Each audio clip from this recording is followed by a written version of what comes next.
Oi, bom dia! Chegamos hoje, quarta-feira, 13 de março, agora 6 horas em ponto dessa manhã.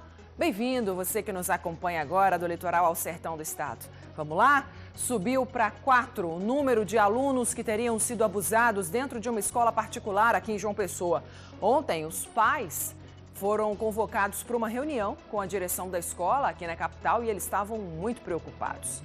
Você vai ver também, em Campina Grande, uma mulher morreu numa batida entre um carro e uma moto num cruzamento. O acidente foi flagrado pelas câmeras de segurança. E aí o Bom Dia hoje vai explicar as regras de trânsito para evitar batidas desse jeito assim. Vamos ao vivo a Campina Grande, hein, Marcos? Bom dia para você.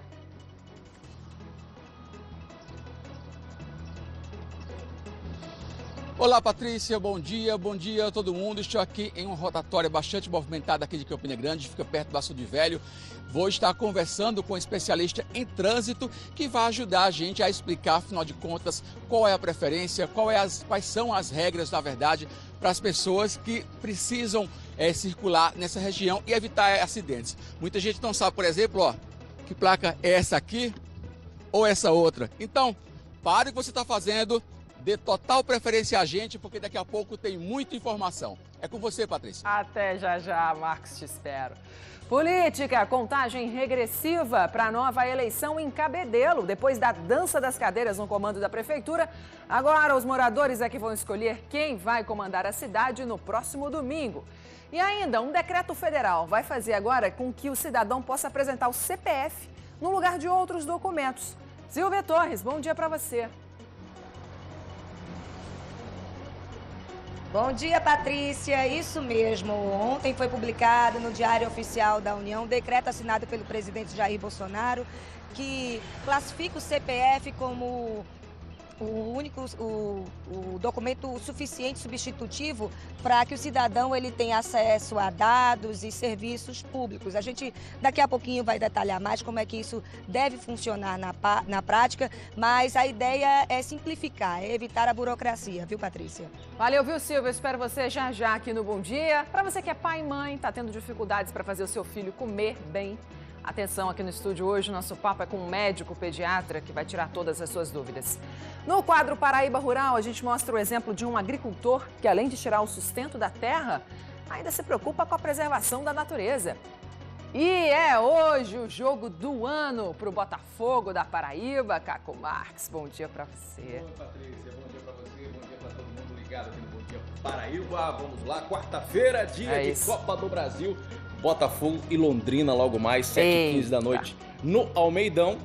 Já sabe que é o primeiro jogo de 180 minutos, né? Então é importante fazer um bom resultado. Ontem o técnico Evaristo Pisa já disse que não quer saber desse negócio de mostrar treino, mostrar como é que vai ser essa história do Londrina vigiando o Botafogo por aqui. Não, daqui a pouquinho eu mostro como é que foi o treino de ontem, tá bom? Até já, Caco, eu espero você.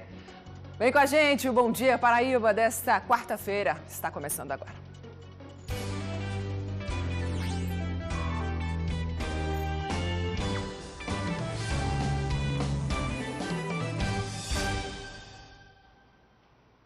Agora são 6h03. Pais dos alunos do Colégio GEL, aqui em João Pessoa, onde 4 crianças teriam sido abusadas sexualmente, participaram ontem de uma reunião com a direção da escola. Pouco antes da reunião, o repórter Herbert Araújo conversou com alguns pais e, claro, eles estavam muito preocupados. A reunião começou às 7 da noite. Mesmo depois do início, não parava de chegar gente. Aqui na porta da escola, nós pudemos conversar com alguns pais e mães que chegavam para a reunião. Todos muito preocupados com o que está acontecendo. Ficamos sabendo agora, 2 dias, porque saiu aí na mídia, né?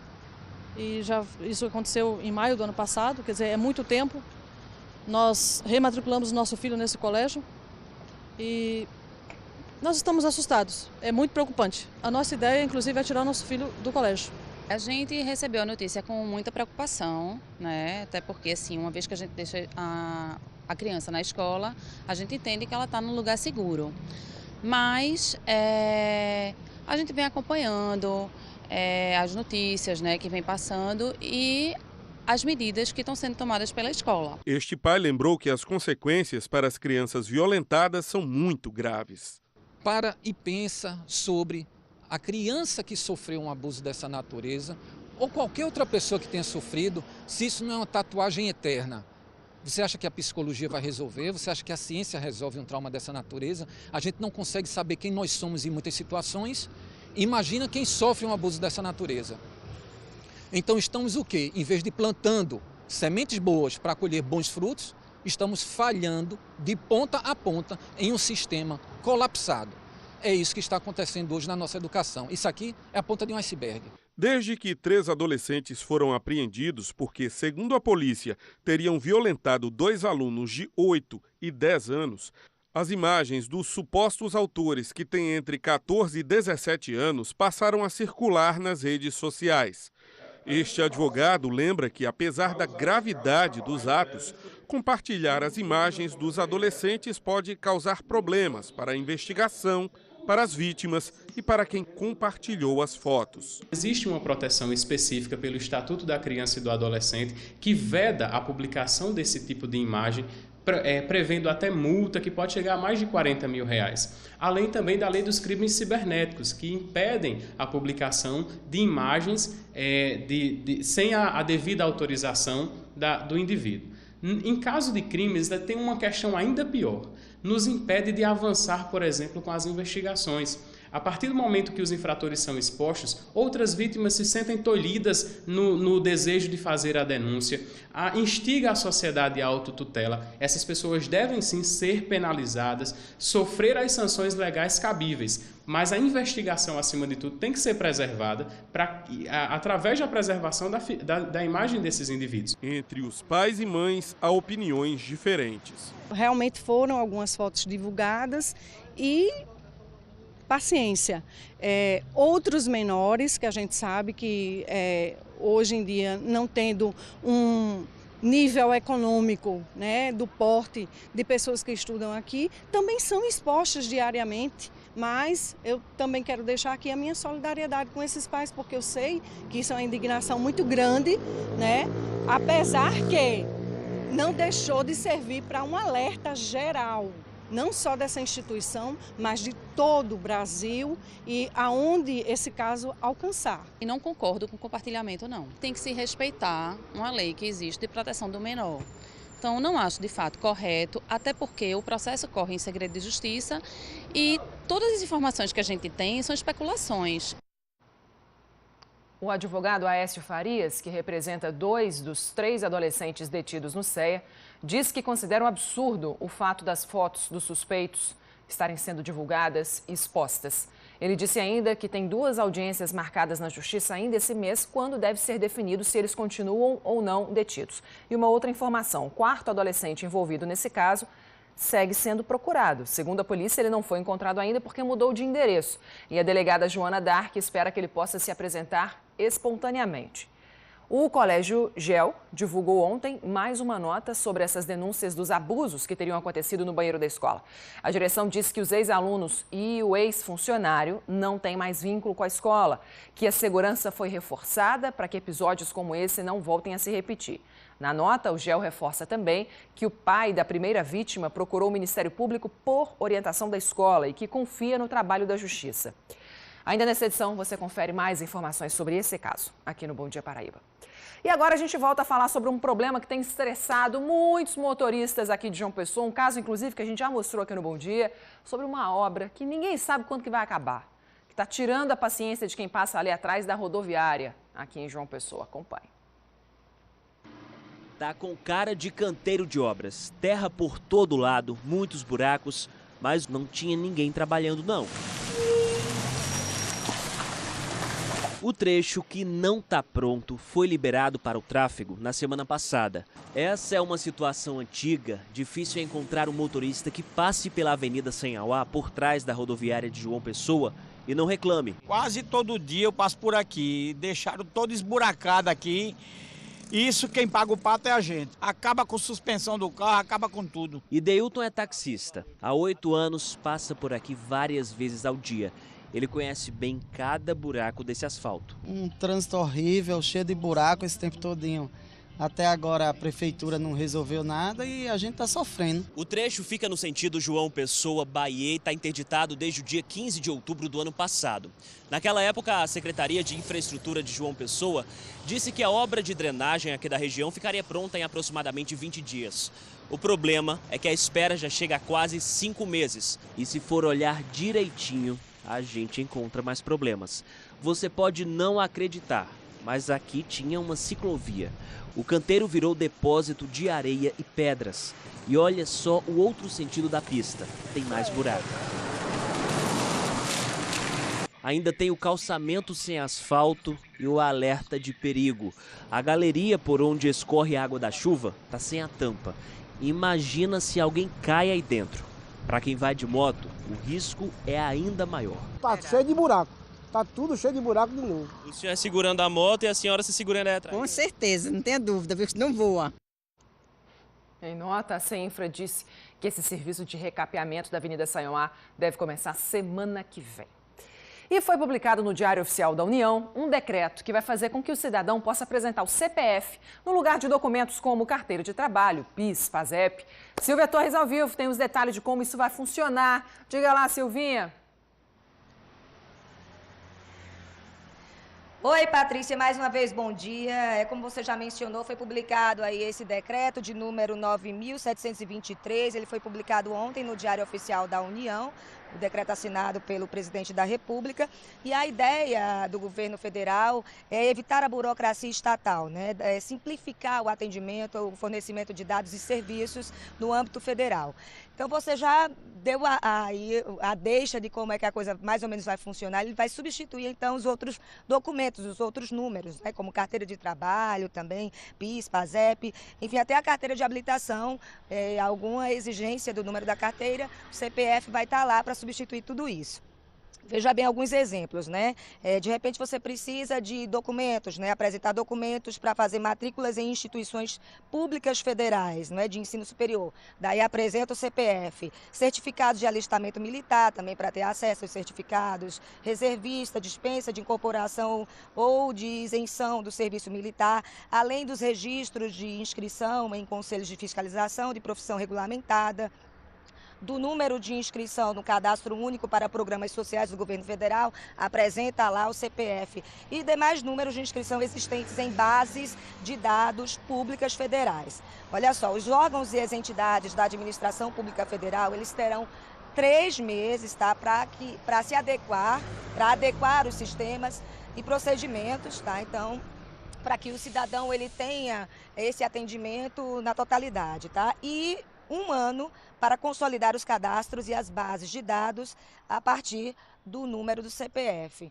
Eu creio que a coisa vai realmente melhorar, não é? Com esse decreto aí, porque a ideia é a gente andar com esse documento para ter acesso a todos esses serviços e a esses dados. Patrícia. Valeu, viu, Silvia? Obrigada e até daqui a pouquinho.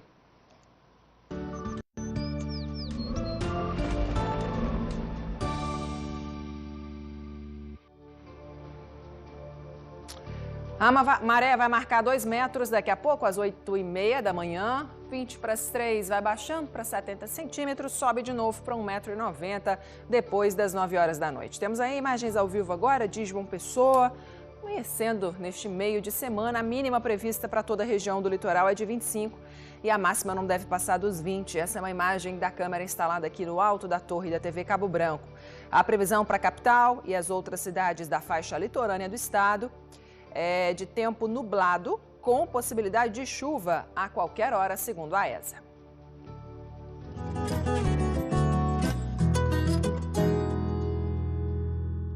O quadro Paraíba Rural de hoje está no município de Alagoa Nova. Tudo isso que você está vendo e muito mais é produzido com 0 de agrotóxico, uma cultura que vem passando de pai para filho.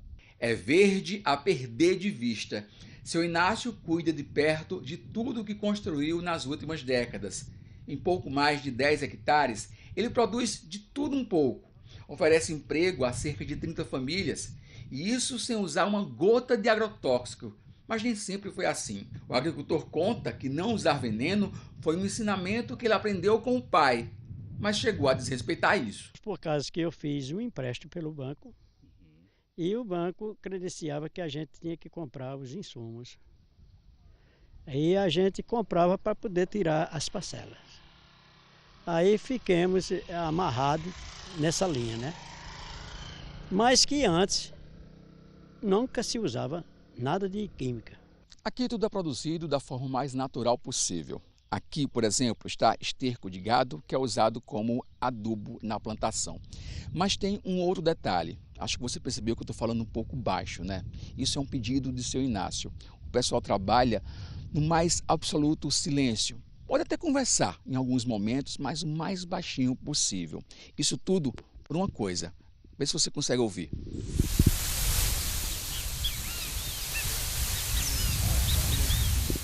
Pois é o canto dos pássaros. Aqui o pessoal não pode falar alto, não pode trazer sequer cachorro para não espantar as aves.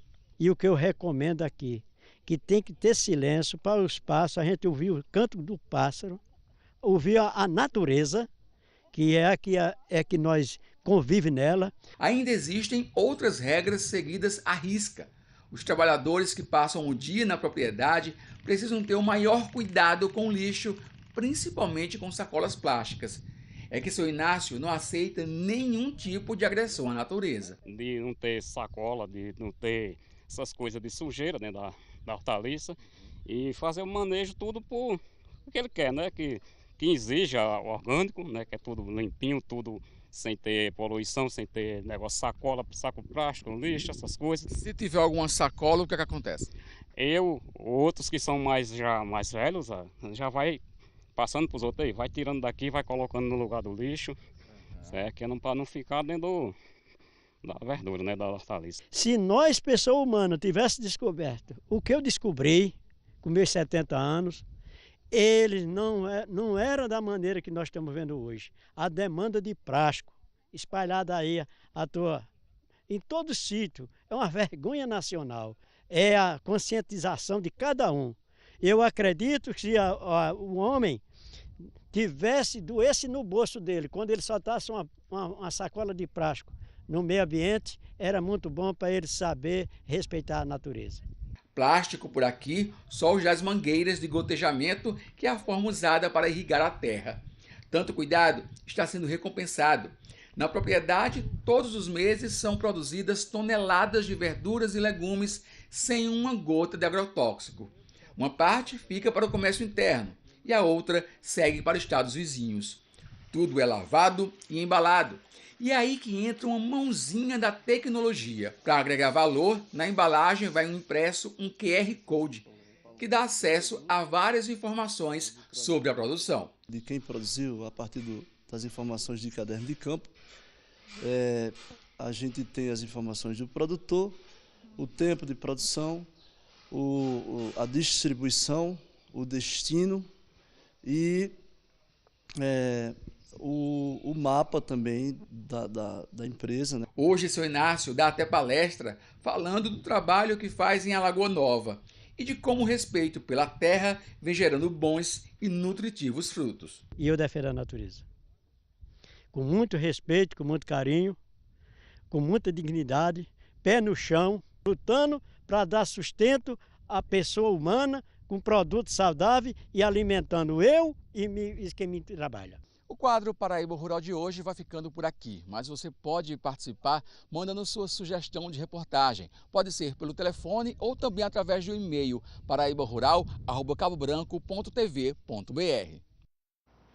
E falando sobre alimentação, uma pesquisa do DIEESE confirmou o que muito dono de casa já sabe, que a cesta básica aumentou quase 5% no mês passado aqui na capital. Se a gente somar os reajustes dos meses de janeiro e fevereiro, essa conta aumenta quase 10%. Os produtos que mais subiram de preço foram feijão carioquinha, um reajuste de mais de 54%. A banana com 14,25% e também o açúcar refinado, olha aí, subiu 5,26%. Esses aumentos, claro, que vão comprometendo cada vez mais o orçamento dos trabalhadores, principalmente aqueles que ganham salário mínimo.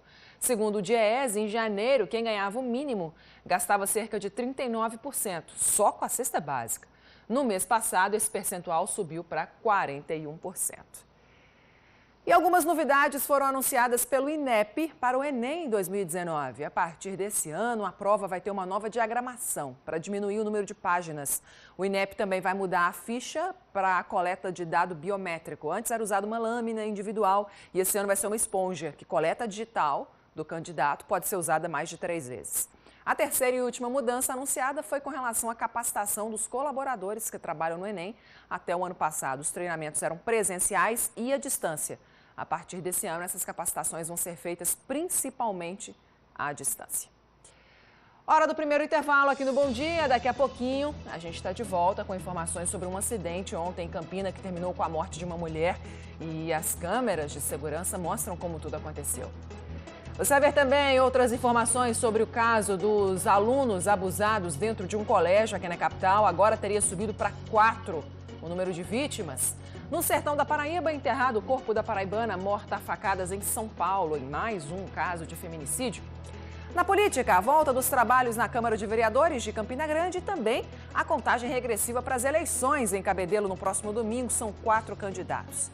Depois de muitas denúncias e afastamentos, a população é que vai escolher quem é que vai governar Cabedelo. Se você tem algum filho, algum parente pequeno em casa e não sabe o que fazer para a garotada comer direito, aqui no estúdio já há dicas para você de um médico pediatra.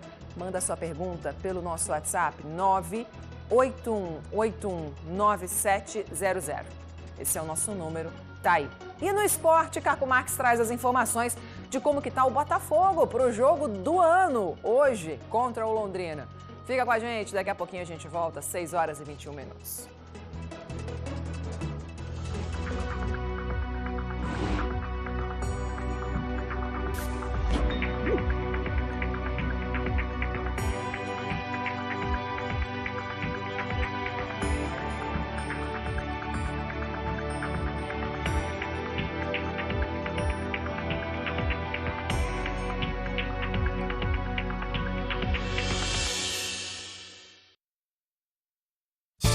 Investimento é coisa séria e lá fora existe um mundo de possibilidades, mas nem todas trazem resultados. Por isso, é preciso saber onde investir. O Eric investiu nas melhores condições para garantir uma formação vencedora, com uma matrícula de R$ 69,00, parcelada em até 6 vezes no cartão. Já o Fábio, em 50% de desconto nas mensalidades do primeiro semestre. E todos eles investiram em uma formação de qualidade. Faça o vestibular 2019 Uninassal e invista no vencedor que existe em você. O feirão de fábrica Toyota chegou e é só nesse final de semana. Corra para uma concessionária Toyota e aproveite. Toda a linha sedã com taxa zero e Yaris sedã com parcelas de R$ 599,00 e bônus de R$ 3.000 no seu seminovo. Corolla XEI por R$ 99.990, parcelas de R$ 799,00 e bônus de R$ 5.000 no seu seminovo. Yeti sedã com parcelas de R$ 499,00. É só nesse final de semana. Aproveite!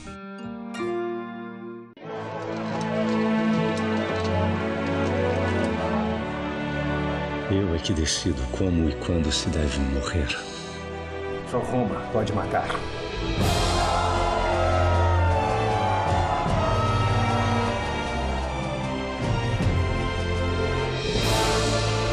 Ingressos em até 12 vezes no site novajerusalém.com.br. De 13 a 20 de abril, Paixão de Cristo, em Nova Jerusalém, Pernambuco. Patrocínio: Novo Ala Cuidado do Coco, dermatologicamente testado. Vitarella, paixão irresistível em reunir famílias. Hellmann's, transforme o que sobrou em pratos deliciosos. A Solan, pega pesado com a sujeira e leve com seu bolso. Café Santa Clara, com você todo santo dia.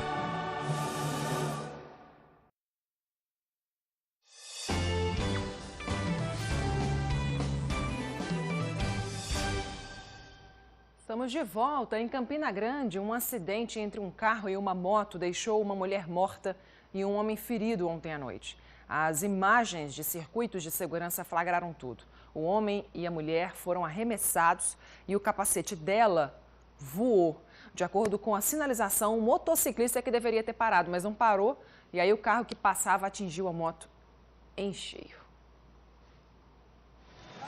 O acidente foi nesta quarta-feira no cruzamento das ruas Martim Junho e Rio Grande do Sul, no bairro da Liberdade. Imagens de câmeras de segurança mostram quando a moto bateu no para-choque da caminhoneta.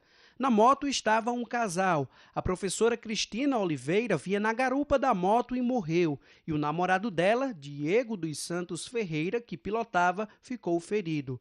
O impacto foi tão forte que o capacete de Cristina foi parar do outro lado da rua. O vídeo mostra que o motociclista não respeitou a placa de pare que existe no cruzamento. Essa outra câmera mostra a violência do acidente. Segundo os moradores, os acidentes se tornaram comuns nesse cruzamento depois que as ruas passaram por mudanças. Eu moro aqui há 23 anos. De um ano e meio para cá que começou a acontecer esses acidentes aqui nesse cruzamento da Rio Grande do Sul com a Martim Junho. E aqui no local do acidente, também conversando com os moradores, a gente consegue entender o que provoca essa confusão na hora de saber a quem dá a preferência. Essa aqui é a rua Martim Junho, que há muitos anos é asfaltada e era a rua onde os motoristas tinham a preferência para passar no cruzamento com a rua Rio Grande do Sul, que é essa rua aqui, que até pouco tempo era uma rua de paralelepípedo, mas depois que foi asfaltada recebeu uma nova sinalização e passou a ser a rua de preferência. Mas para quem está acostumado há tanto tempo passar por aqui, não percebe a nova sinalização. Segundo parentes, Cristina estava indo para a escola onde trabalha. O caminho era a rotina da professora que morava no mesmo bairro. Sempre passava aqui, via aqui, que ela mora aqui perto. Conhece todo mundo na rua, todo mundo que se criaram juntos. Aqui todo mundo se conhece. Porque aqui ela morreu praticamente na porta de casa. Os moradores fecharam a rua Martim Junho para pedir melhorias na sinalização. A STTP destacou que o local já é sinalizado, mas vai estudar reforços. Tem a linha de retenção, a placa de parada obrigatória, que para todo e qualquer condutor que tem a habilitação, ele sabe que ela tem a mesma função do sinal vermelho do semáforo, né? E além disso, a gente ainda pintou no asfalto o nome pare. Então, assim, está bem visível. Agora, infelizmente, foi uma fatalidade, realmente, uma falta de atenção, pode ter ocorrido com o condutor da moto, né, uma displicência. Mas eu já entrei em contato com o setor competente de sinalização para que a gente possa viabilizar aqui um estudo, para que a gente possa colocar alguns taxões de redução de velocidade, principalmente junto ao cruzamento. Você viu aí, uma simples falta de atenção terminou numa tragédia em Campina. Os cruzamentos, as rotatórias, geralmente são os locais onde mais acontecem esses tipos de acidente aí, os acidentes urbanos, dentro das cidades. Você sabe identificar de quem é a preferência? Qual é a lei de trânsito em situações como essa? Ao vivo, Marcos Vasconcelos vai explicar bem direitinho agora. Bom dia para você, Marcos.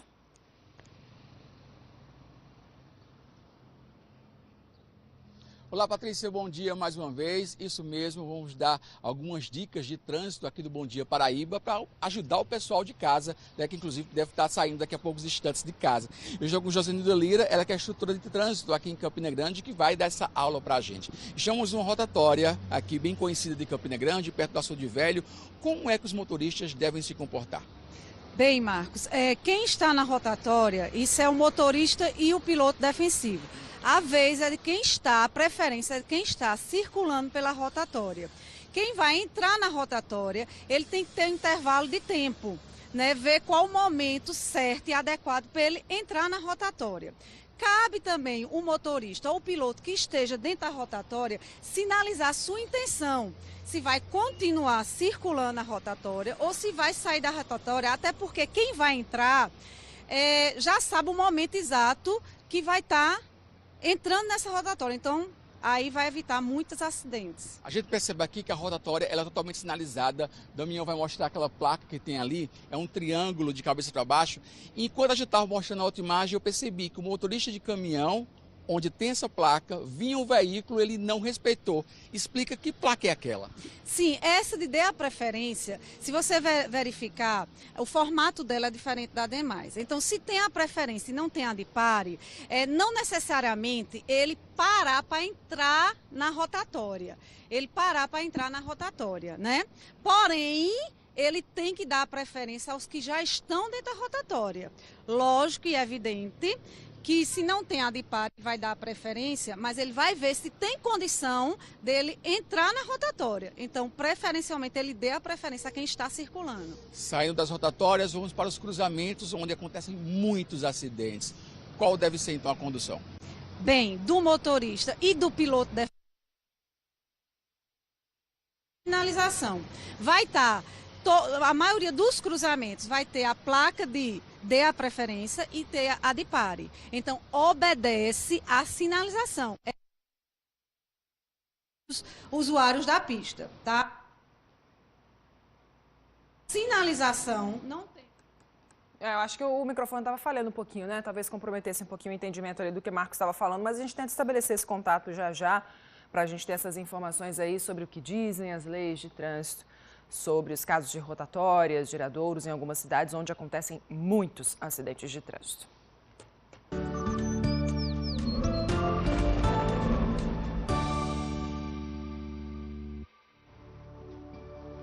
No Brejo do Estado, hoje o tempo deve permanecer com nebulosidade variável, possibilidade de chuvas localizadas a qualquer hora, a máxima não deve passar dos 28 graus. No Cariri, Curimataú do Estado, tempo nublado, mas aí a ESA não fala em chuva, não. Máxima chega à casa dos 34. No Sertão, o termômetro oscila de 24 até 36 graus, tempo nublado, podem ocorrer chuvas em pontos isolados. E no Alto Sertão da Paraíba hoje também, tempo nublado, com possibilidade de chuva em algumas cidades, máxima de 34 graus. Agora, imagens ao vivo de Campina Grande. A ESA diz que hoje toda a região do Agreste deve ter tempo nublado, possibilidade de chuvas rápidas. Mínima prevista de 22, a máxima fica aí na casa dos 30. E ainda falando principalmente para você que mora no interior do estado, com essa longa seca que está castigando o nosso Nordeste, muitas cidades precisam recorrer à Operação Carro-Pipa. Pensando em atender melhor a realidade dessas pessoas, principalmente das sertanejas, o Exército em Campina se reuniu com representantes dos municípios para discutir melhor sobre as ações de distribuição de água. O ano começou com fortes chuvas em boa parte da Paraíba. Algumas provocaram até estragos, mas as chuvas não têm sido suficientes para encher os açudes. Por isso, existem cidades com problemas no abastecimento. Aí entram em ação os carros-pipa, que acabam sendo a saída. O Exército Brasileiro coordena uma operação que leva água aos que mais precisam. Em Campina Grande, o batalhão do Exército é o socorro de 26 municípios da região que sofrem ainda com colapso de abastecimento. E foi para analisar essa situação que os prefeitos e representantes de prefeituras dessas cidades se reuniram no quartel do Exército em Campina Grande. A reunião foi para falar sobre a Operação Pipa nas cidades que sofrem com falta de abastecimento. O funcionamento, a prefeitura ela entra em contato aqui com o batalhão solicitando a inclusão, né, do seu município, né, do município, para que ele seja atendido por esse programa. Um dos objetivos dessa reunião é justamente nós estreitarmos os laços, os contatos com as prefeituras, porque se tiver uma chuva, uma incidência de chuva muito forte, o programa é suspenso até que haja necessidade novamente. Entre os 26 municípios, o que tem a maior demanda é Barra de Santana. Só lá, mais de 5.800 pessoas são atendidas pela Operação Pipa. A Defesa Civil, o Exército, abastece a zona rural. Temos muita cisterna credenciada e por isso é importante essa reunião para a gente aumentar a quantidade de cisterna credenciada. Atualmente, o Exército em Campina Grande conta com 89 carros-pipa que abastecem essas 26 cidades. Ao todo, 53 mil pessoas dependem da água levada por esses caminhões para sobreviver.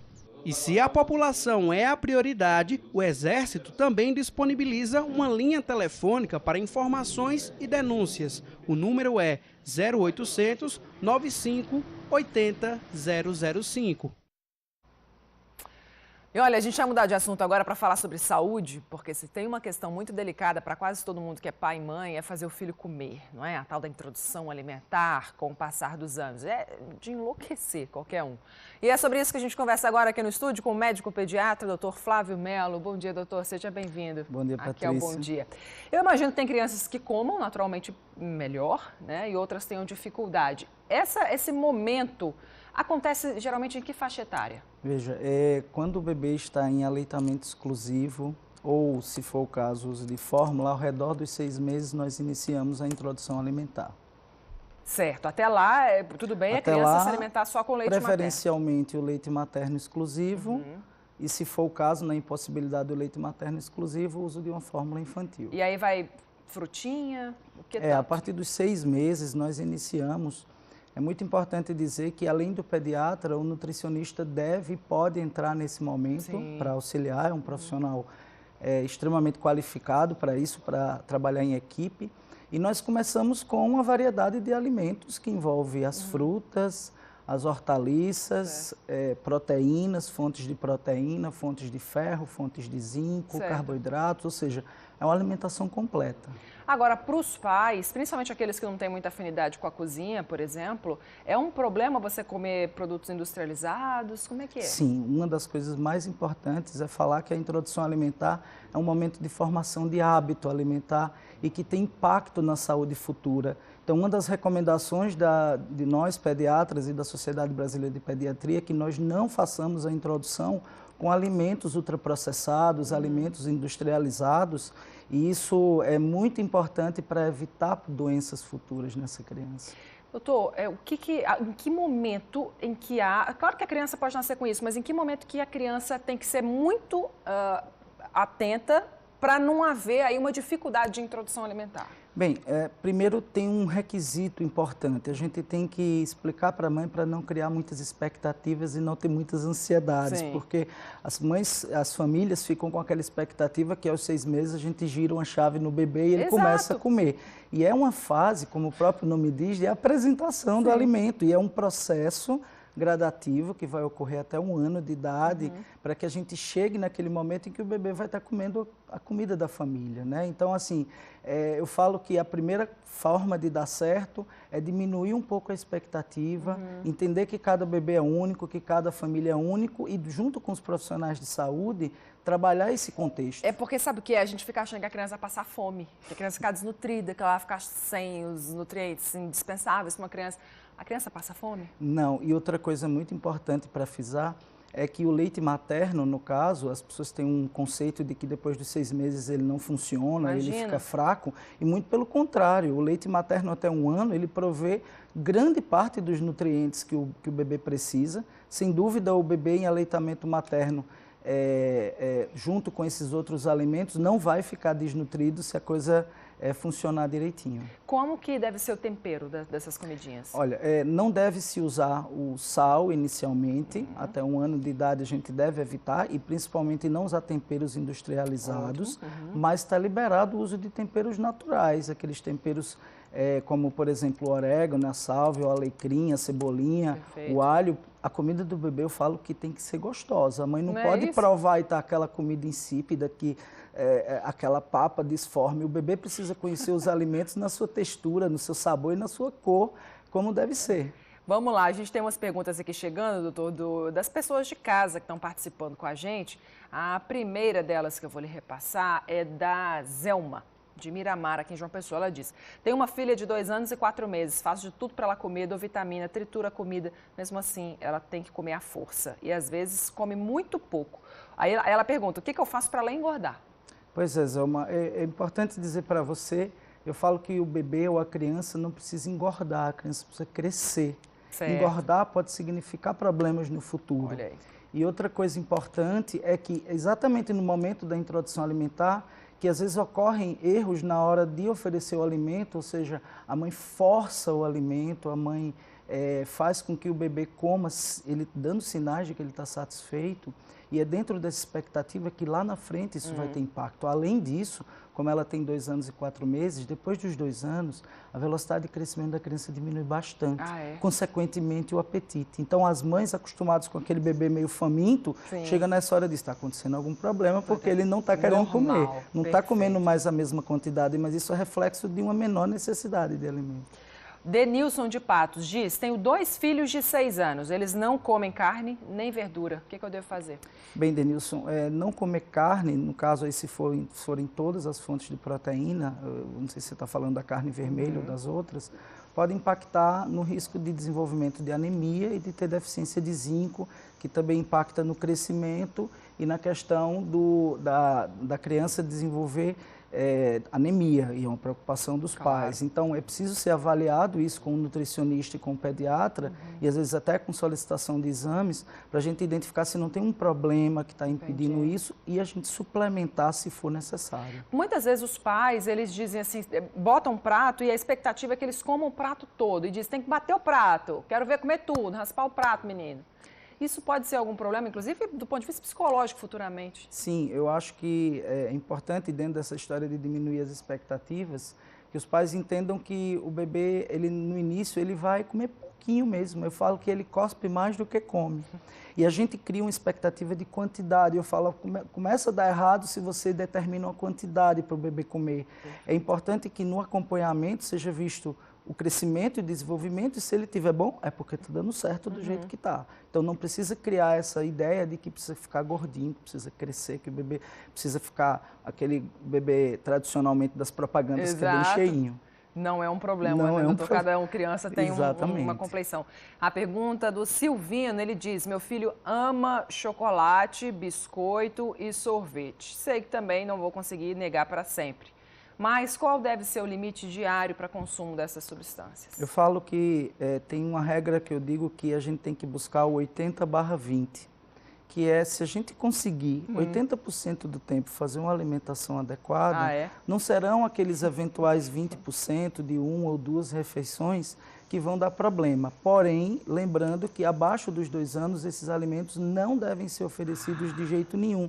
E eu falo assim, se a gente não apresenta para a criança precocemente esses alimentos, lá na frente, de fato, vai ser uma eventualidade. Porém, se a gente apresenta cedo, pela hiperpalatabilidade deles, eles são muito saborosos e é uma competição desleal com as hortaliças, com as verduras, a criança vai sempre preferir esses alimentos. E o refrigerante também? A mesma também, lógica? Não só os refrigerantes, mas também aqueles alimentos, aqueles líquidos adoçados, que envolvem os sucos de caixinha, que envolvem os leites adoçados, os achocolatados, nenhum desses devem ser oferecidos. Também os biscoitos, os iogurtes infantis, aqueles que falam que vale por um bifinho, ele é um alimento que também não deve ser oferecido. Doutor Flávio, vamos fazer uma pausa aqui na nossa conversa. A gente vai voltar daqui a pouquinho, tirando outras dúvidas de você de casa, que quiser mandar a sua pergunta para cá, está com problemas com seu filho aí na alimentação dele, a gente está aqui para isso hoje. Ao nosso número 981819700, esse é o nosso WhatsApp, 981819700, ou para a região de Campina, o número é esse aí, ó, 981229700. De Campina até o sertão do estado, toda a área de cobertura da TV Paraíba. A gente volta já a conversar com o doutor Flávio sobre isso, mas agora eu vou fazer contato de novo com o Marcos Vasconcelos, ele que estava explicando para a gente agora sobre como motoristas e motoqueiros devem se comportar em cruzamentos, porque ontem lá em Campina Grande teve um acidente muito sério que terminou com a morte de uma pessoa. Diga lá, Marcos.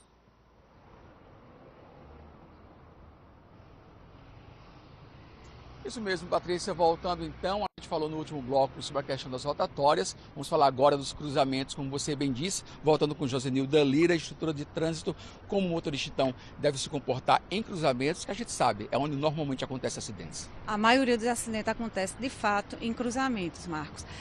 Tem que obedecer à sinalização. Quem manda é a sinalização. A maioria dos cruzamentos, eles são sinalizados com a placa de dê a preferência ou a de pare.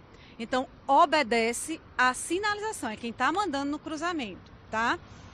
Quando não existe sinalização? Pronto. Aí vai o motorista e o piloto defensivo ver a regra, que é quem vem à direita do motorista. Mas aqui que tu faça essa leitura de quem vem à tua direita, o bom senso para os dois, vê quem vai avançar para depois tu fazer também o cruzamento, né? Outra regra, jamais ultrapassar em cruzamento. Isso aí não pode ser feito em hipótese nenhuma. Mas o bom senso do piloto e do motorista defensivo é parar. É tão importante essa sinalização, né, em cruzamentos, que inclusive o formato das placas são diferentes das demais. Sim, é uma placa de regulamentação que já está dizendo regula, tá? Todas as outras ela é circular, ela é redondinha, né, com a borda vermelha. A de pare e a de dê a preferência, o formato dela é diferente, até para não justificar se elas estiverem invertidas. se elas tiverem, caso você... Não vi a frente da placa. Não justifica, porque o formato dela, pare, dela toda quebradinha, é que vai dizer que é a pare. Do mesmo jeito, a dê a preferência. Ó. Se tiver invertida, não justifica o motorista ou o piloto dizer que sabia que não era para parar ou para dar a preferência. Uma coisa que eu percebo muito no trânsito em relação a pare, mesmo tendo o letreiro no chão, né, aquele nome pare pintado no asfalto ou a placa, as pessoas acabam reduzindo e não parando. Sim. Qual a orientação? Parar. Como eu falei, a sinalização é quem vai ditar a regra e a norma. Você tem que parar. Não é reduzir, como você falou. Ah, tem a placa, tem a legenda no chão, pare. Tem a placa de pare. E tu reduzir, tá mandando tu parar. Né? Então, efetivamente, para. Né? Caso não tivesse a de pare, tivesse só de preferência, você poderia até ousar. Que foi o que aconteceu no acidente que a gente mostrou no último bloco, isso lá na Liberdade, que acabou com a vítima. Pois é, você viu que tinha a placa de pare e o motociclista ele não parou. Ali ele tinha que efetivamente parar. Teria, talvez até se ele tivesse reduzido a velocidade, mesmo não parando, que mandava a regra parar, teria atenuado aquele acidente. Ok, então muito obrigado por essa aula aqui do Bom Dia Paraíba. Pois é, Patrícia, para você ter ideia, no ano passado, de acordo com a SCTP, foram mais de 2.500 acidentes de trânsito aqui em Campina Grande. O número é menor em relação aos anos anteriores, mas ainda é realmente muito alto. E além do bom senso, é bom a gente lembrar que no trânsito vale respeito, não só pela sua vida, mas pela vida do próximo também. É com você. Não se faz trânsito sozinho, né, Marcos? É um conjunto, tem que acontecer realmente uma sinfonia quase. Todo mundo fazendo a sua parte, você dirigindo por você, pelo outro. É isso, a gente fica martelando aqui essas dicas que deveriam ser básicas, mas como ela bem diz, muita gente não segue as orientações expressas nas placas. Até já.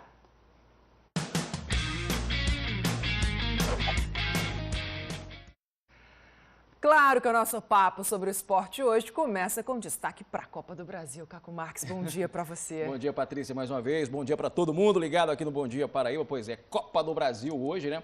A segunda competição mais importante do país depois do Brasileirão. Teremos no Almeidão logo mais Botafogo e Londrina, 7h15 da noite. Primeiro jogo de 180 minutos desta terceira fase da Copa do Brasil. Segundo jogo só no dia 3 de abril. Ontem a gente está vendo imagens aí do treino. Na verdade, não foi treino para a gente, imprensa, né? Só 15 minutos foram abertos para que a gente pudesse pegar algumas imagens, porque o treino foi fechado. O Londrina já está aqui desde segunda-feira, então o técnico Evaristo Pisa pensou nisso. Vou deixar os caras chegar aqui, ver, olhar, enfim, e puxar algum segredo que a gente sabe que é muito importante, né? Para o Botafogo fazer um bom resultado nesse primeiro jogo, para poder levar a decisão no dia 3 de abril com mais tranquilidade lá para Londrina, no Paraná.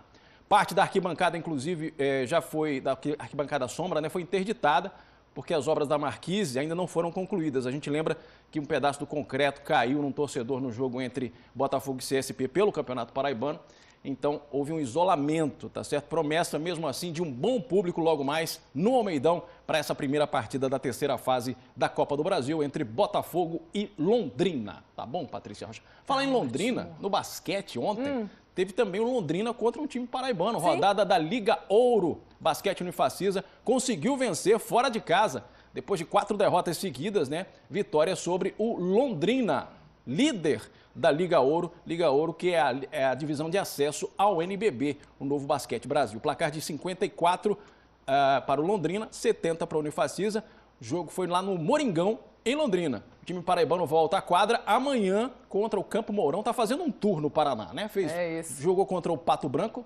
É o terceiro jogo seguido contra os paranaenses. Jogou contra o Pato Branco, perdeu. Jogou contra o Londrina, agora venceu. E agora vai pegar o Campo Mourão. Vitória importante no basquete. Tá certo, minha irmã mora lá em Campo Mourão, inclusive. Falar disso. É mesmo, tem raiz no Paraná, esse rapaz aqui. Exatamente. Isso mesmo. Vai ser o terceiro jogo, como eu disse, em terras paranaenses do basquete Unifacisa. E a gente deseja boa sorte ao time paraibano. Vamos falar agora, Patrícia Rocha, das novidades do Globoesporte.com. Sim, senhor. E eu vou aqui pegar o nosso tablet, né, para a gente mostrar aqui para o pessoal em casa. Coloca aqui, diretor, que a gente tem aqui ponto forte, segundo o Marcos Aurélio, explicando que o meio-campo do Botafogo para esse jogo de logo mais contra o Londrina é um ponto forte do Belo para tentar essa primeira vitória nesse jogo que abre a terceira rodada da Copa do Brasil. Vamos lutar até o fim, é o técnico do Serrano, Arthur Ferreira, falando sobre isso, tentando evitar a queda para a segunda divisão do Campeonato Paraibano, tá? E o Marcos Nascimento aqui, técnico do Sport, falando do Carioca, que fez um golaço de falta na última rodada, e aí o cara já está sendo sondado aí por outros clubes. Eu soube, inclusive, que ele pode ir para o Piauí, tá certo? Vamos aguardar novidades aí sobre o Sport de Patos e principalmente sobre o Carioca, que é atacante e artilheiro lá do time sertanejo. E uma notícia, Patrícia, que eu queria chamar a atenção, ó. Sem receber salário, recordista de atletismo perde carro e móveis em enchente. E aí, entre aspas, aqui, desesperador. A gente está falando das irmãs Jailma e Jusilene Salles, né? A Jusilene, que é do lançamento de dardo, a Jailma dos 400 metros rasos. Sim. As duas moram em São Bernardo do Campo. A gente sabe que São Paulo teve aquela enchente terrível no fim de semana. E aí, ó, a gente tem imagens aqui da casa delas, tá? Aqui tem a enchente invadiu, elas moram numa casa de primeiro andar, foram socorridas pelo Corpo de Bombeiros lá em São Paulo, lá em São Bernardo. E aí teve a casa inundada, perderam muita coisa. A Jusilene perdeu o carro, né? Inclusive não tinha nem seguro o carro. E tá no Globoesporte.com as informações sobre tudo isso. E ainda por cima, elas estão sem receber salário do clube, né? Então, uma dificuldade toda. A gente conseguiu falar com as meninas, inclusive, pela internet. E a gente tem aí, elas vão contar pra gente agora e pra você de casa, como é que foi toda essa história e como é que elas estão nesse momento. Olha só. Tá sendo difícil, porque nós não esperávamos estar passando por esse momento, né? Não só nós, como nossos vizinhos aqui, né? Acredito que o mais importante de tudo isso é a nossa vida e graças a Deus estamos bem, né? Praticamente na parte de baixo aqui da nossa casa a gente perdeu tudo, assim, né? A única coisa que, digamos, que a gente tirou 100% conseguiu intacto, tirar, né? Foi uma geladeira, então uma geladeira a gente conseguiu subir e um sofá. O outro a gente perdeu, mas a gente conseguiu lavar, a gente vai recuperar. E televisão aqui embaixo, a gente perdeu tudo também, máquinas de lavar, micro-ondas, fogão. A gente está sem nada aqui. Os armários também da cozinha. Perdeu tudo, a rack perdeu também aqui da sala, algumas coisas assim. E outras coisas que estavam dentro, né? A gente espera que, apesar de tudo, né, tipo, os incentivadores, né, nos apoiem de alguma forma, contribuem, né, porque a gente está necessitando de tudo isso. Eu acho que agora é o momento de sensibilizar, acho que não só pelo fato da gente ser atleta, mas a gente ter um respaldo, sabe, de outras pessoas nos ajudarem, porque a gente recebeu muitas mensagens de pessoas que a gente não esperava, né, nossos amigos sensibilizaram com nossa história e falaram que iam nos ajudar, mas a gente não quer a ajuda só dos amigos em si, que a ajuda dos responsáveis em si, dos órgãos maiores, porque já que a gente tem, digamos que uma visão um pouco elevada pelo fato da gente ser atleta, a gente precisa de um reconhecimento. Então, se os órgãos puderem nos ajudar de alguma forma, com qualquer contribuição, eu acho que será bem-vindo. E é isso aí, pessoal. Obrigada pela oportunidade que vocês estão dando pra gente, para mostrar um pouco, infelizmente, do que aconteceu aqui com a gente. Tá bom? Beijo pra vocês e fiquem com Deus aí. É isso aí. É isso aí, então a gente fica aqui na torcida para que as meninas consigam realmente se reerguer depois dessa tragédia toda que aconteceu em São Paulo, essa inundação, né? Inclusive a Jusilene ficou 12 horas para ser resgatada pelo Corpo de Bombeiros, ilhada lá na casa, no primeiro andar, né? Felizmente a água não subiu mais, né? Que pudesse acarretar alguma coisa mais grave, felizmente elas estão bem. Obviamente as perdas são materiais, a gente espera que elas consigam brevemente se restabelecer para voltar aos treinos, né? Para voltarem aos treinos. Caco, você que falando em treinos, você voltou a treinar? Isso, voltamos. Você está treinando mesmo ou foi assim, aquela semana que você teve um... Não, já estou na semana 9, inclusive. Gente, que orgulho! Com o mesmo ritmo? Missão, Uma vez por semana? Missão 2019. 2 vezes. 3 vezes por semana. Maravilhoso, incrível. Agora, o que você come antes e depois para dar resultados, você sabe? Você sabe que eu estou fazendo treino depois do almoço. Né? Certo. Eu almoço, espero ali meus 40, 50 minutos para poder começar o treino. Antes de dar aquela soneca, que senão fica difícil acordar depois. Porque se for para ir embora para casa, aquela coisa toda... Não rola, fica difícil. Fica difícil. Mas a gente tem dicas agora do que você deve comer antes e depois do treino, você liga. Maria ficou um tempo parada e este ano voltou aos treinos. Sabe que para aguentar os exercícios, tem que estar bem alimentada. Logo no início eu fiz isso, assim, de vir, estava com fome, vim, aí senti tontura, aí entendi a importância da alimentação. Uma boa alimentação é importante, gente, faz a diferença até nos resultados. O que não dá é ir treinar de estômago vazio, como explica esse educador físico. Às vezes a gente tem que ter aquele feedback de estar falando, comentando com o aluno, já se alimentou, o que se alimentou, porque, querendo ou não, a gente tem uma noção do que é para a pessoa comer antes de vir treinar, até porque senão ela não vai suportar a carga de treino necessária para o dia. Se alimentar antes e depois do treino é essencial, mas afinal, o que comer? Será que é a mesma coisa antes e depois? Qual o intervalo de tempo? Pois é, quem vai tirar essas dúvidas pra gente é o nutricionista Júnior Lucena.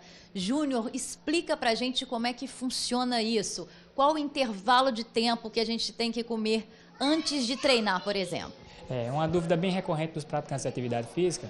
O ideal é que a refeição pré-treino ela seja na faixa de 40 minutos a 1 hora. Mas também depende muito do que você vai consumir.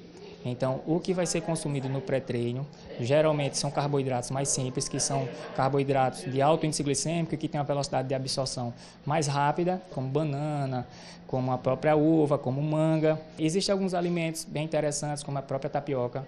A própria vitamina de algumas frutas, ela é interessante como estratégia de pré-treino. Então, os carboidratos simples, até mesmo os pães, que é tão mal julgados, ele é interessante para o treino, para o praticante de atividade física que faz um treino de curta duração e de alta intensidade. Acabou o treino, hora de chegar em casa ou então ir para algum lugar comer. E aí que tá, come a mesma coisa que comeu antes ou não? É interessante que a gente faça a reposição de carboidratos, os carboidratos mais complexos. Então, entra aí as raízes de tubérculos, batata doce, inhame, macaxeira, até o próprio cuscuz. E a gente alia aí com a proteína de boa digestibilidade e uma proteína de alto valor biológico, que aí entra frango, carne, peixe, ovo. Então, um carboidrato complexo e uma proteína seria interessantíssimo para o pós-treino. Já tem uns 10 anos que Claudete segue firme na academia. E desde que começou a se alimentar certinho, a disposição para os treinos e para as atividades do dia a dia tem sido outra. Eu era sonolenta, né? Não tinha a agilidade que você tem depois que você começa a malhar, a fazer uma alimentação bem melhor. Você sente a diferença, é muito grande.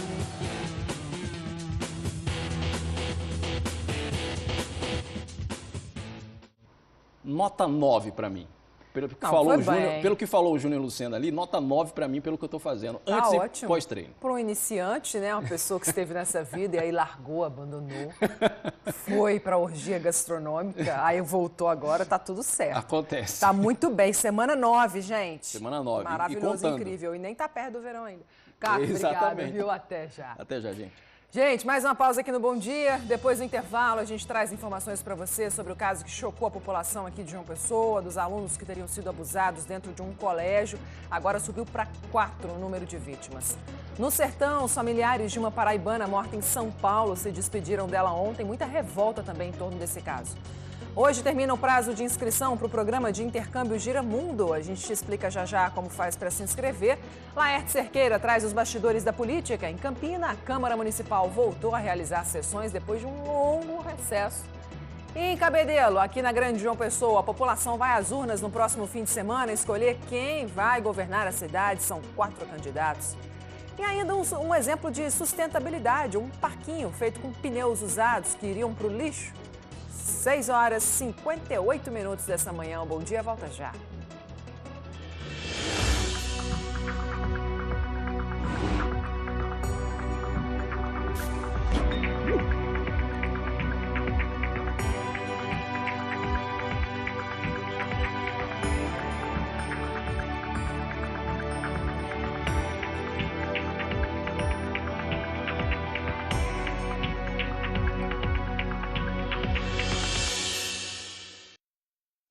Tô de bem, a gente tá de bem, vem ficar assim também. Com os produtos magnéticos 700 graus, a sua vida vai ficar tudo bem.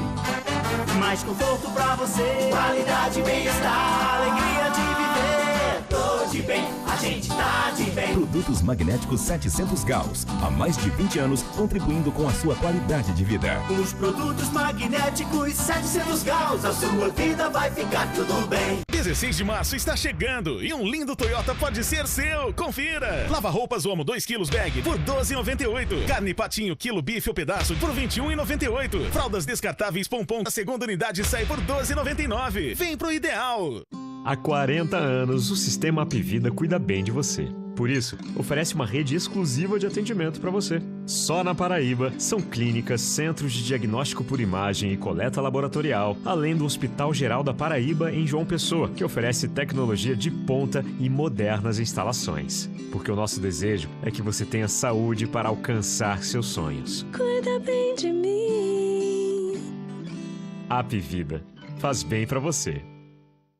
Se você quer conforto e comodidade na hora de abastecer seu veículo, venha até os postos Mãe Rainha. Frentistas treinados e qualificados. Dispomos de uma super loja de conveniência. Postos Mãe Rainha, Juazeirinho e Patos. O Outlet mais Volkswagen está de volta. São descontos de até R$10 mil. Toda a linha com taxa zero e modelos com as 3 revisões grátis. Confira. Gol 2019 a partir de R$ 41.290. E Virtus 1.6 por R$ 58.490 com taxa zero. Acesse outletvw.com.br e aproveite. Fazer parte da nova Volkswagen vale.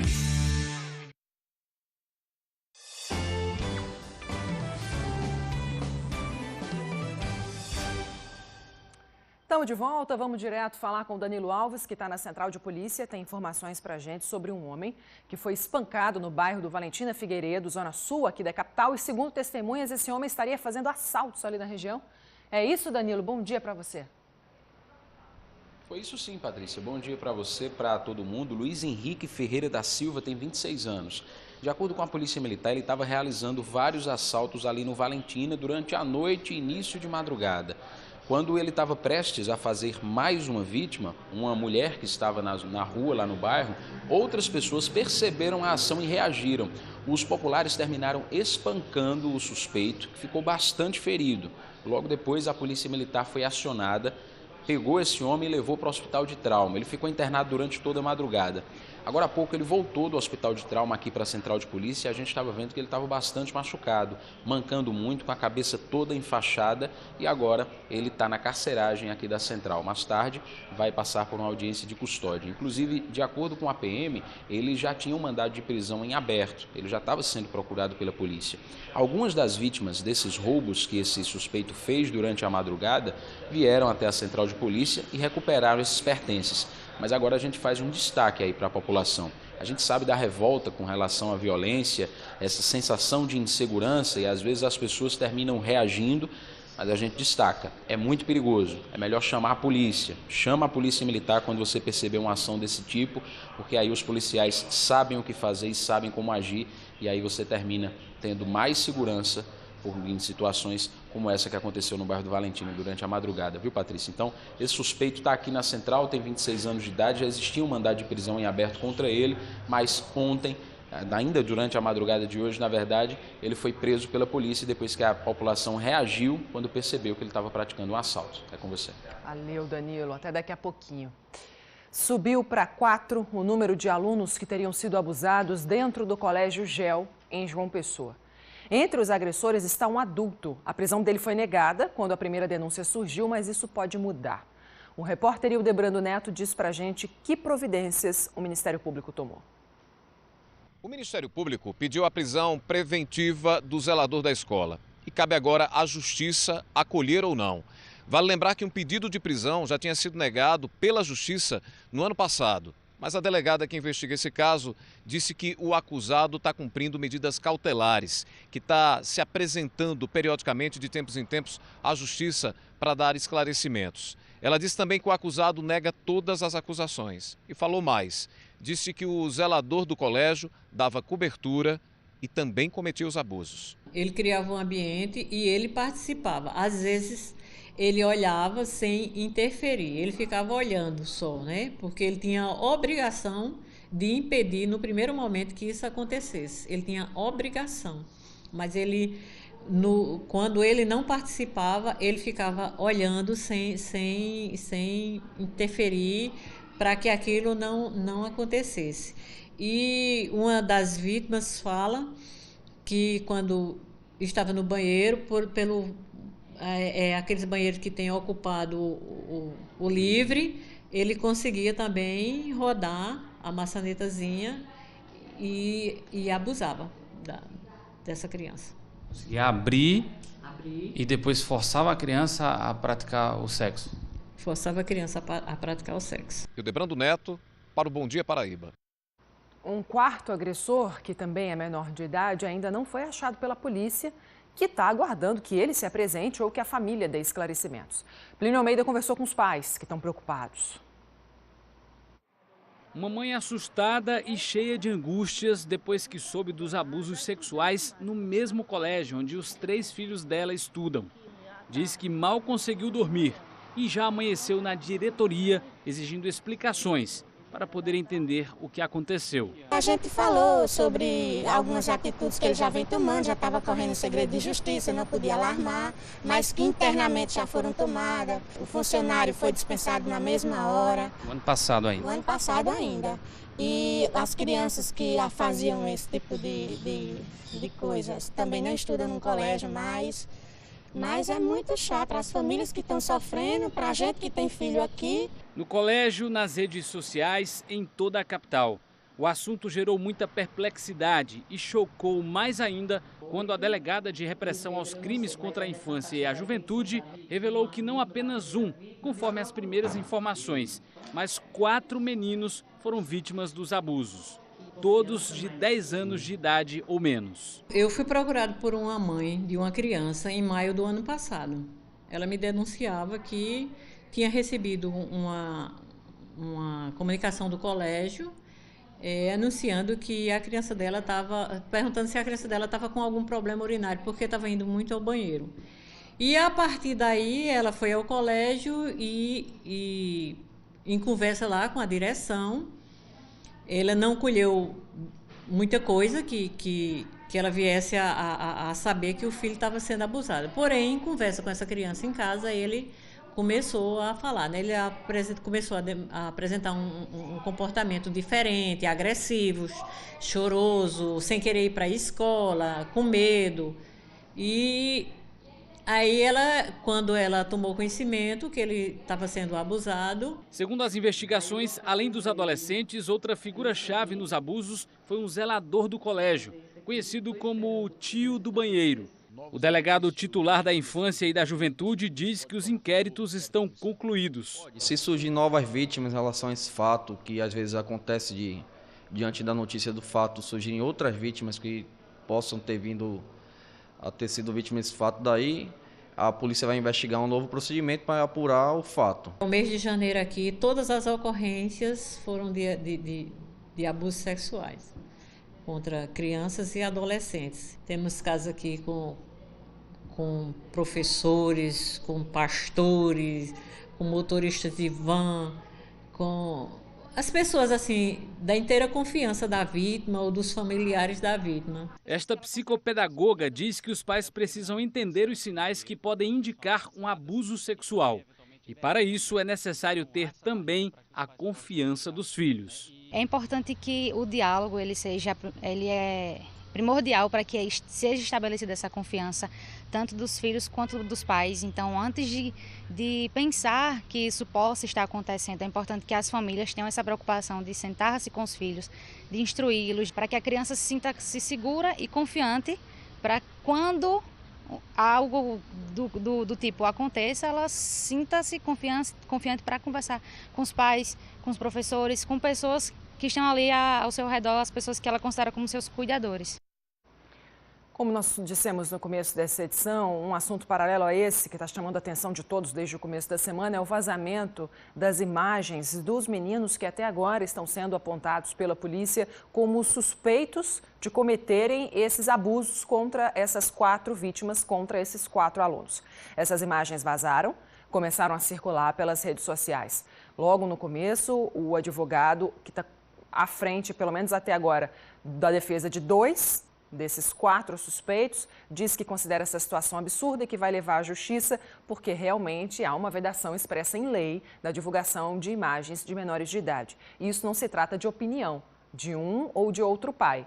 É lei, é proibido, isso deve ser respeitado, até porque esse processo ainda está em investigação, correndo em segredo de justiça e muitas novas informações podem surgir sobre esse caso. É importante que cada um de nós, eu, você, qualquer pai e mãe que estiver revoltado diante dessa situação, não acabemos nos excedendo e aí cometendo um crime também.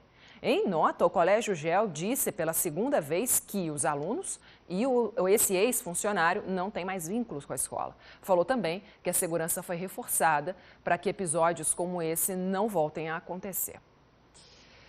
Nossa equipe aqui do Bom Dia foi chamada por moradores de um bairro da cidade de Santa Rita por causa de um problema muito sério que está acontecendo por lá.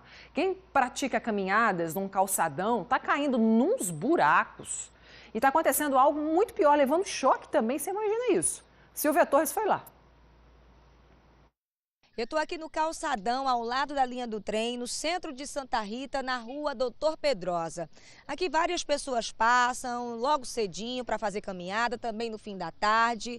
E o que trouxe a nossa equipe até aqui foi porque nós recebemos uma denúncia de que os postes estavam dando choque. A razão é muito simples, está diante do olho. A fiação está exposta. Há vários postes com fios expostos neste trecho.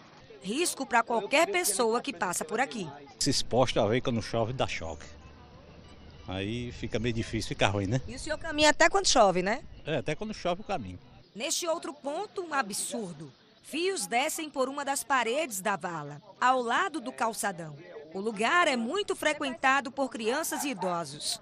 Além dos postes, há problemas no calçadão, muitos buracos e ausência de corrimão para ajudar no acesso de pessoas com limitações de movimento. Está faltando manutenção, os nossos postes aqui é tudo no escuro, as crianças brincam por aqui e se encontram nessa situação assim. Quer dizer que aqui ainda é escuro? Ainda é escuro aqui à noite. E perigoso, né? Principalmente quando está chovendo, que os fios ficam batendo um no outro, fica dando curto, sai até fogo, de lá de frente também e o daqui, quanto aqui quanto de lá. Aqui para ali só é buraco, a gente não pode estar caminhando, é capaz de cair, muita gente cai, muito cuidado e esses postos a gente não pode encostar não. Se passa assim uma conexão elétrica de um lado ao outro e está bastante danificada, se aquele ali fazer corrente vai dar problemas bastante gravemente.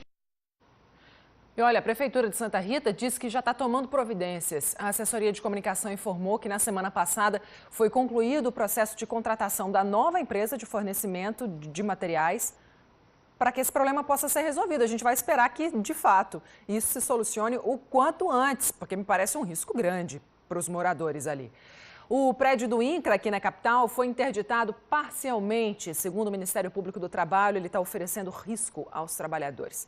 Dani Festini já está aqui, porque esse é um dos destaques do G1 Paraíba. Está lá, você pode acessar. Dani, bom dia para você. Quais são essas irregularidades aí? Bom dia, Patrícia. Bom dia a todos. Pois é, a gente volta a falar de uma nova interdição, né? Dessa vez, como você falou, é parte do prédio do INCRA. A fiscalização aconteceu ontem pelo Ministério Público do Trabalho, porque essas irregularidades estavam causando risco aos trabalhadores. Entre os principais problemas que foram encontrados pelo Ministério Público estão salas com infiltrações, buracos no teto, mofo, rachaduras, ausência de lâmpadas no local, ligações elétricas irregulares, móveis danificados, processos mal guardados e até veículos também com pneus secos. Segundo o procurador do Trabalho, Eduardo Varandas, foram interditados os prédios B e C do INCRA. Esses prédios agora só podem ser utilizados para desocupação caso os funcionários queiram tirar algum computador, algum arquivo que precise ser utilizado no local.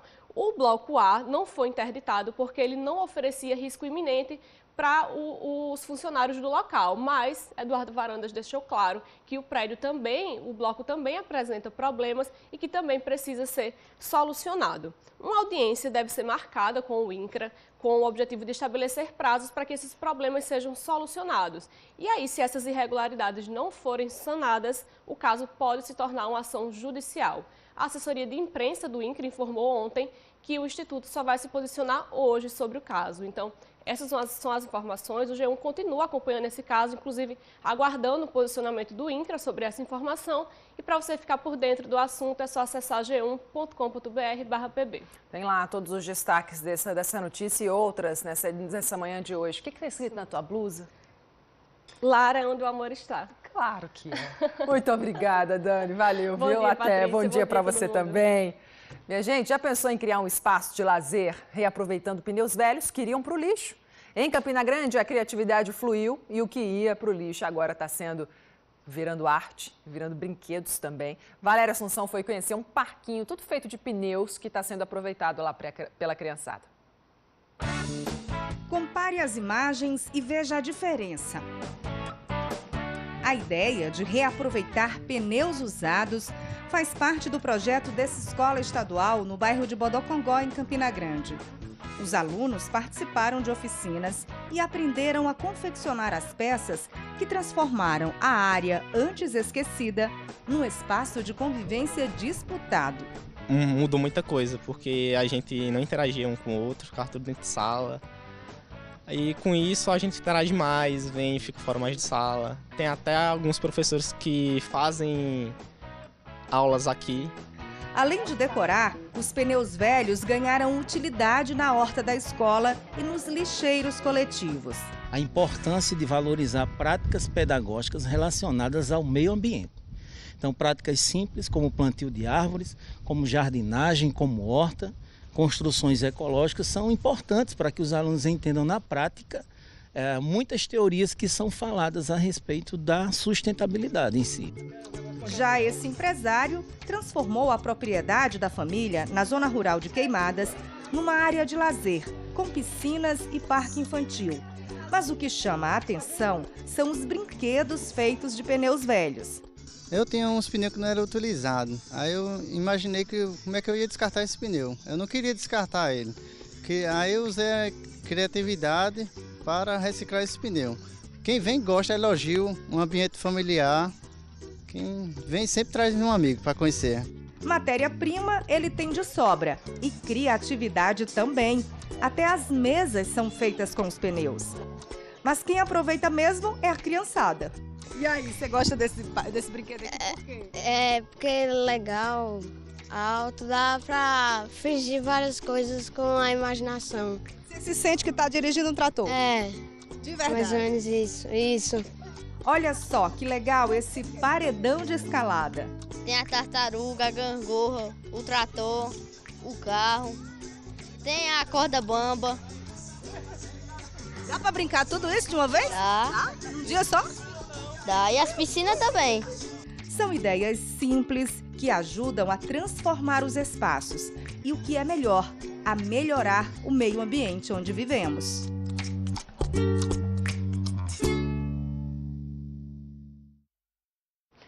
E termina hoje o prazo de inscrição para o programa de intercâmbio Gira Mundo. Silvia Torres vai explicar agora as exigências para participar desse programa, né, Silvinha? Diga lá.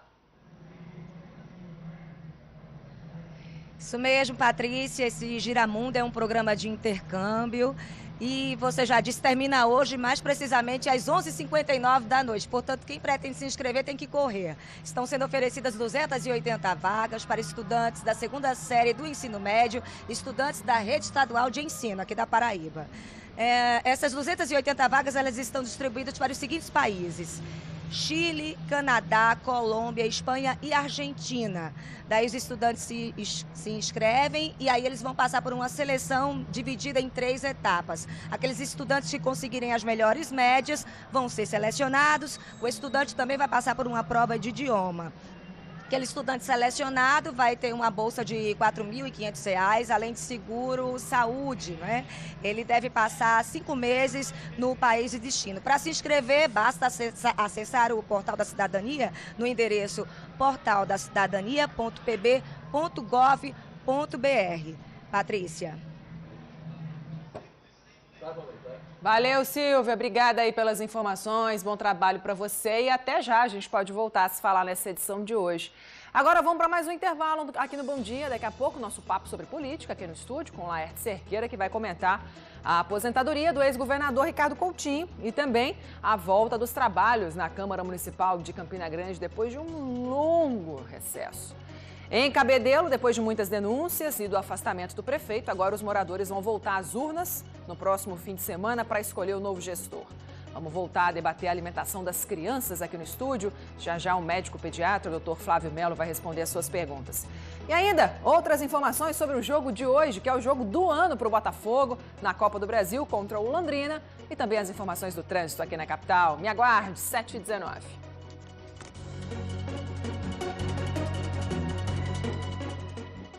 Na Eletricar você tem exclusividade, revendedor autorizado, entrega a domicílio, check-up elétrico grátis e toda a atenção que o seu carro merece. Eletricar, Rua Epitácio Pessoa 417 Centro, Campina Grande.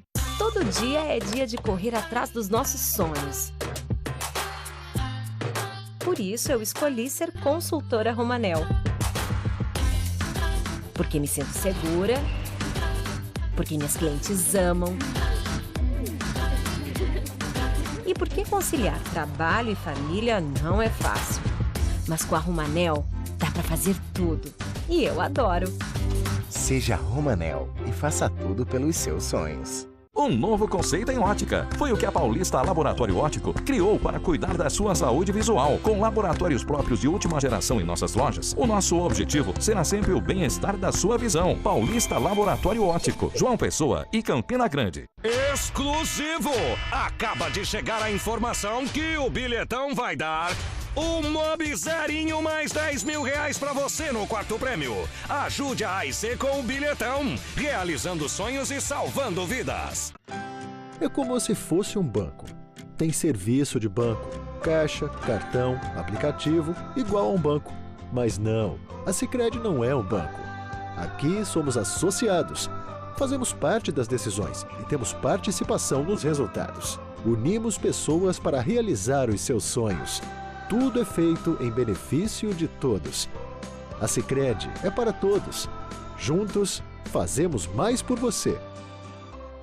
16 de março está chegando e um lindo Toyota pode ser seu. Confira! Lava-roupas Omo 2 kg bag por R$ 12,98. Carne patinho quilo bife ou pedaço por R$ 21,98. Fraldas descartáveis Pompom, a segunda unidade sai por R$ 12,99. Vem pro ideal!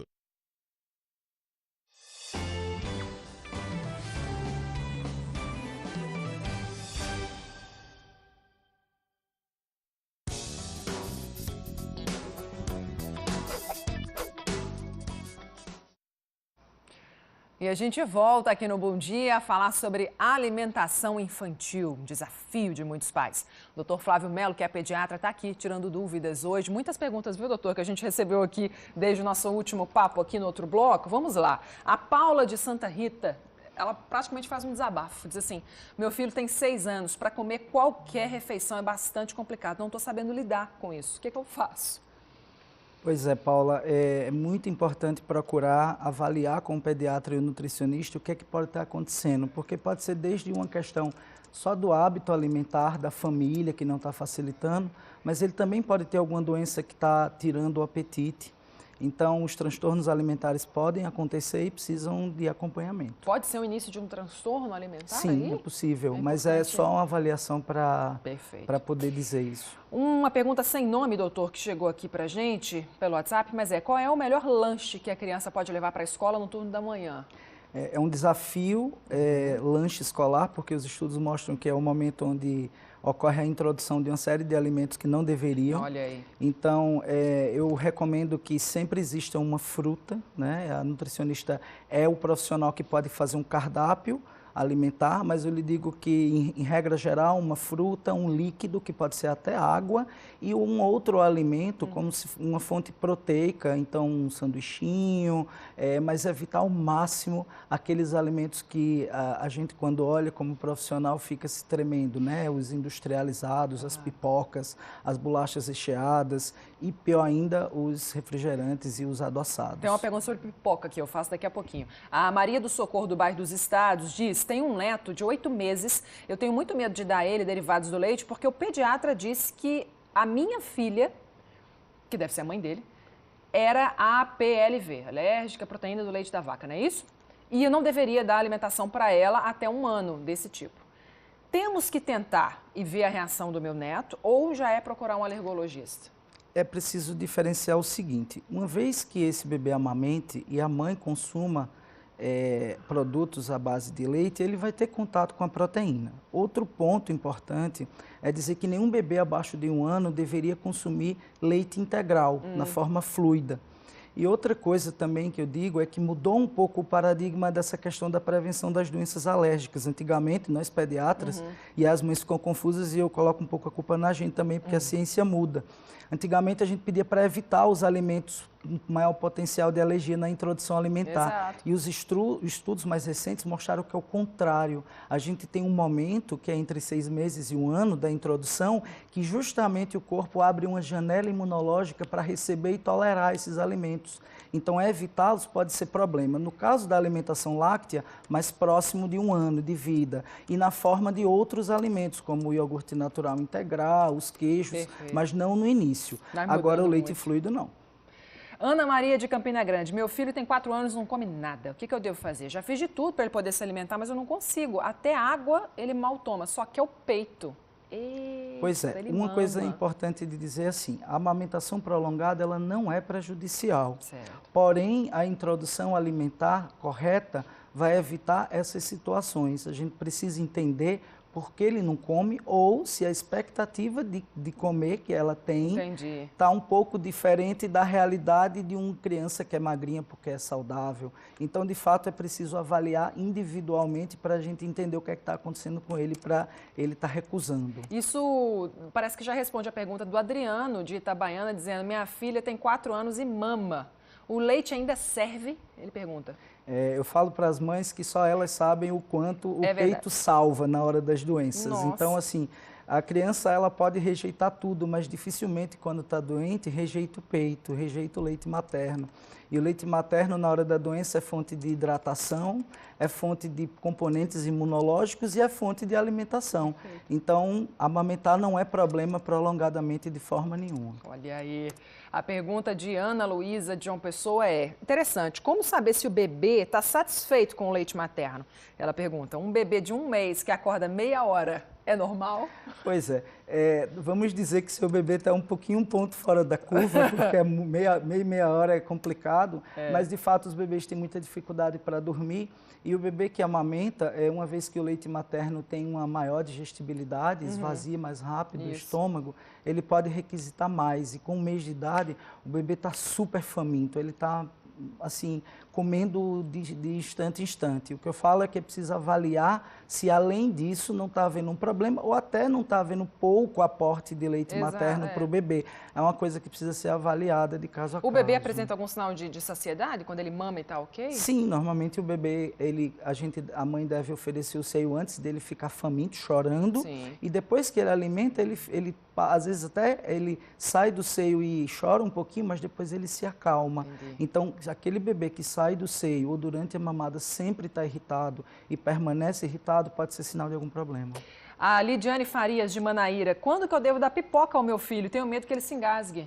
Pois é, pipoca e outros alimentos em forma de grão ou outros alimentos cortados no formato de moeda, eles devem ser evitados nos primeiros anos de vida. Se fala, os pneumologistas pediátricos, com cuidado em relação ao risco de engasgo e aspiração para o pulmão desses alimentos, restringem aos maiores de 5 anos de idade para oferecer esses alimentos inteiros.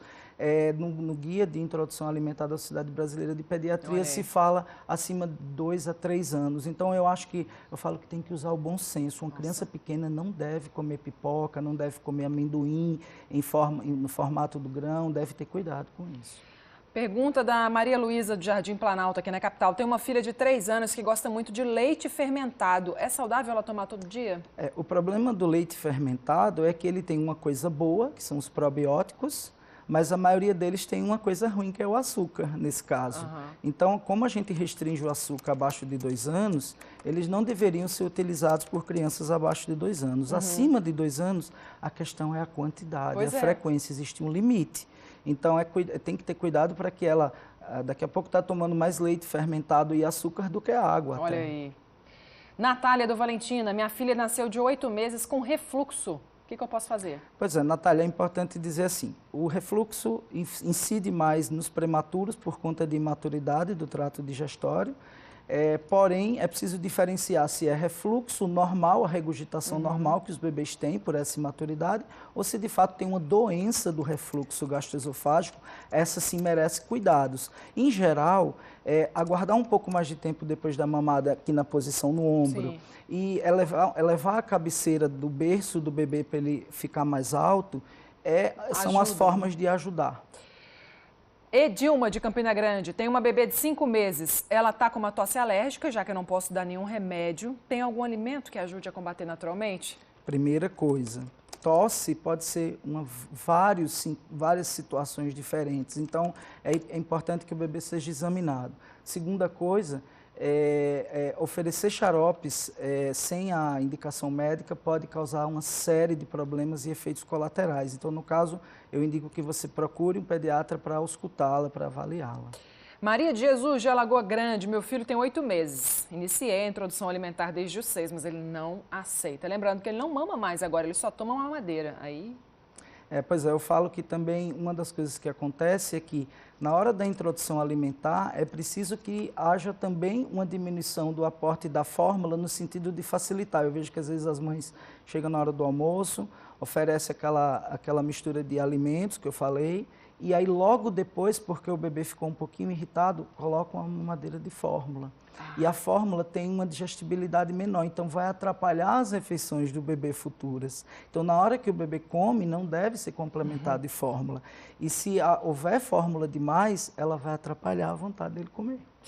Doutora, eu vou encerrar aqui com uma pergunta que chegou para a gente do Marcos, de Campina Grande, que ele fala o seguinte: existe uma dieta específica para crianças com síndrome de Down ou suplementação de minerais? É o que ele quer saber. Bem, em geral, é importante que o portador de síndrome de Down seja acompanhado pelo pediatra e nutricionista. A segunda coisa é que ele consuma alimentos variados e com riqueza, principalmente do zinco, que ele tem um fator imunológico que o zinco atrapalha. A depender da avaliação do pediatra, uma suplementação de zinco, a depender da situação, uma suplementação de fontes de ômega 3, de selênio, pode ser importante para os portadores de síndrome de Down. Em geral, colocar o portador de síndrome de Down em dietas muito restritas pode ser ruim.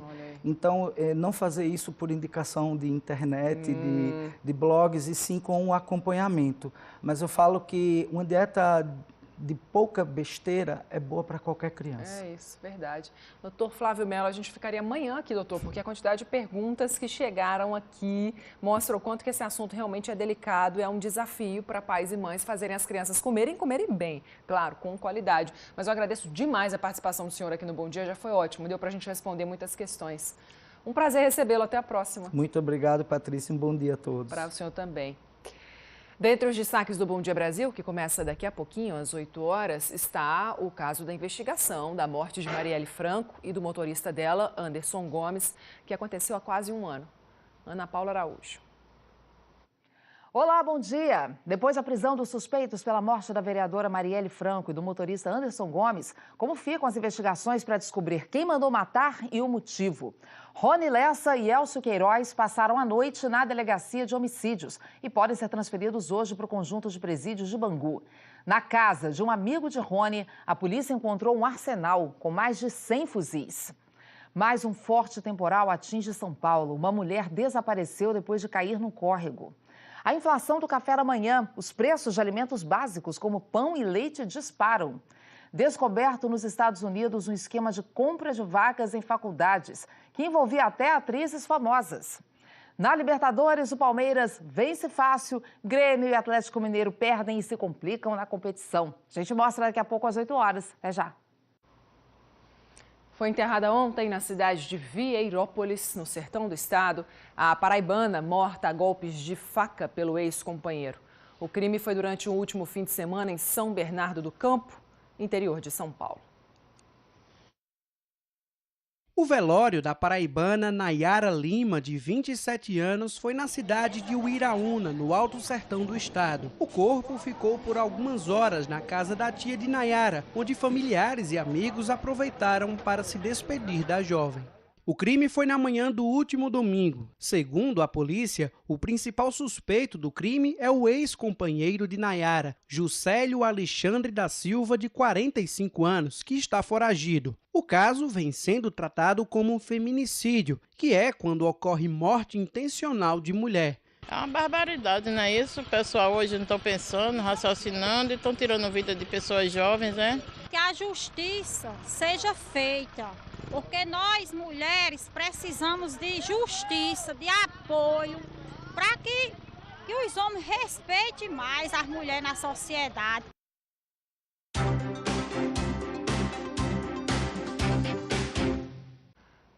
Vocês vão se lembrar da polêmica envolvendo a Câmara Municipal de Campina Grande, que os vereadores não aproveitaram 50 dias de recesso para fazer uma reforma no prédio.